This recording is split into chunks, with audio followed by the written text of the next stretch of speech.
అందరికీ హాయ్ అండి. ఈరోజు నేను సాంబార్ ప్రిపరేషన్ చూపిస్తున్నానండి. సాంబార్ నేను ఎలా చేస్తాననేది ఒకసారి ఇలా కూడా ట్రై చేసి చూడండి. డిఫరెంట్గా ఉంటుంది నా సాంబార్ అయితే. ఇక నేను వెజిటబుల్స్ తీసుకున్నాను. సొరకాయ, పచ్చిమిర్చి, టమోటో, క్యారెట్, ఆనియన్స్ తీసుకున్నాను. అలాగే పప్పు కూడా ఉడికించి పెట్టేసుకున్నానండి. ఆల్రెడీ పప్పు ముందుగానే ఉడికించి పెట్టుకున్నాను. రెడీగా ఉంది పప్పు కూడా. ఇక పోపుకి సామాన్లు రెడీగా పెట్టుకున్నానండి.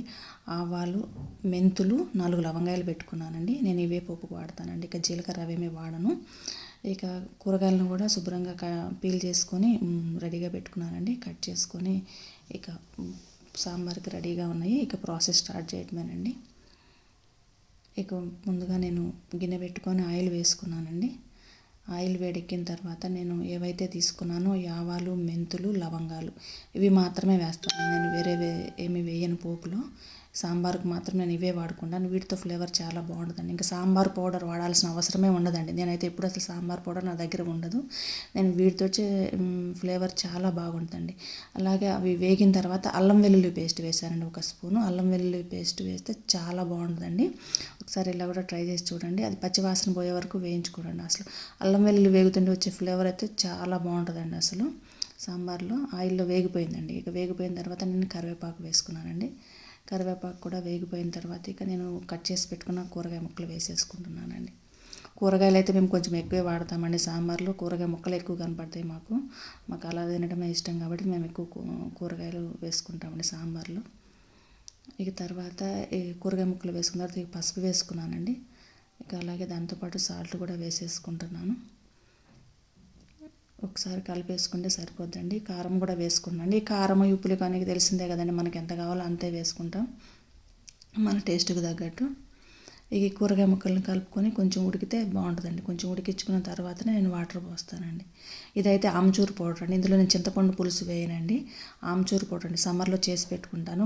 పచ్చి మామిడికాయలను పీల్ చేసి ముక్కలు కట్ చేసి ఎండలో పెట్టుకొని పౌడర్ చేసి పెట్టుకుంటాను. ఇది చాలా బాగుంటుంది. మనకి ఈజీగా కూడా ఉంది. చింతపండు రసం తీయటము, ఈ పులుసు కొంచెం పిసకడము, ఆ పిప్పి దీంతో కన్నా ఇది చాలా ఈజీగా కన్వీనియంట్గా ఉంటుంది. ఇది ఒకటి ఇంట్లో ఉంటే అన్నిట్లో వేసుకోవచ్చు అండి. పప్పుల్లో వేసుకోవచ్చు. అన్ని కూరల్లో కూడా పులుపు వేసే దగ్గర దీన్ని వాడవచ్చు. హాయిగా ఉంటుంది. నేనైతే ఇదే వాడుతున్నాను చాలా సంవత్సరాల నుంచి.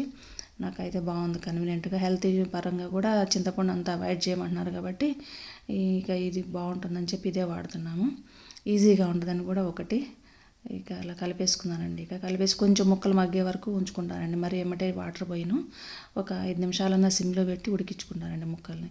కొంచెం మెత్తబడితే కొన్ని నీళ్ళు పోస్తే తొందరగా ఉడికిద్ది కదా, రెడీ అయ్యేది సాంబార్ అని చెప్పేసి ఇలా చేసుకుంటానండి. ఒకేసారి నీళ్ళు పోస్తే మళ్ళీ లేట్ అయ్యిద్ది అని చెప్పి నీళ్ళల్లో ఉడకడం, ఇది తొందరగా ఉడికిద్దని ఇలా చేసుకుంటాను.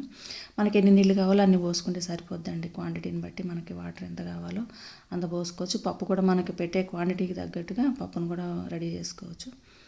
ఇక ఈ ముక్కలు ఉడికే వరకు కలపాల్సిన అవసరం ఏముందండి. సాంబారే కాబట్టి ముక్కలు ఉడికే వరకు వెయిట్ చేద్దామండి. ముక్క మెత్తబడిందంటే అప్పుడు పప్పు వేసుకోవచ్చు. ఇంకా దాదాపు దగ్గరికి వచ్చేసిందండి. ముక్కలు కూడా ఉడికినాయి. పప్పు వేసుకోవడానికి రెడీగా ఉన్నాయి. ఒకసారి కలిపేసుకొని ముక్కను చెక్ చేసుకుంటే సరిపోద్దండి. ఇక ముక్క ఉడికింది అనుకుంటే పప్పు రెడీ చేసుకోవచ్చు. నేనైతే పప్పును మిక్సీ వేసుకుంటానండి. మిక్సీ వేసుకుంటే చాలా బాగుంటుంది సాంబారు. పలుకులు కనపడకుండా ప్లెయిన్గా బాగుంటుంది సాంబార్. నాకు మిక్సీ వేయడమే అలవాటు. కొంచెం పప్పు గట్టిగా ఉందని చెప్పి వాటర్ పోసుకోండి. లేదా ఒక్కోసారి పప్పు మనకు లూజ్గా ఉంటుంది కదండి వాటర్ ఉండి. అలాంటప్పుడు వాటర్ అవసరం లేదు. కొంచెం ఇలా గట్టిగా ఉన్నప్పుడే కొంచెం వాటర్ పోసుకొని మిక్సీ వేసుకుంటే సరిపోద్ది. ఈ మిక్సీ వేసిన పప్పును కూడా నేను సాంబార్లో వేసేసుకున్నానండి. అలాగే కుక్కర్ కూడా కడిగా కొంచెం నీళ్ళు కూడా పోసేసుకుంటున్నాను.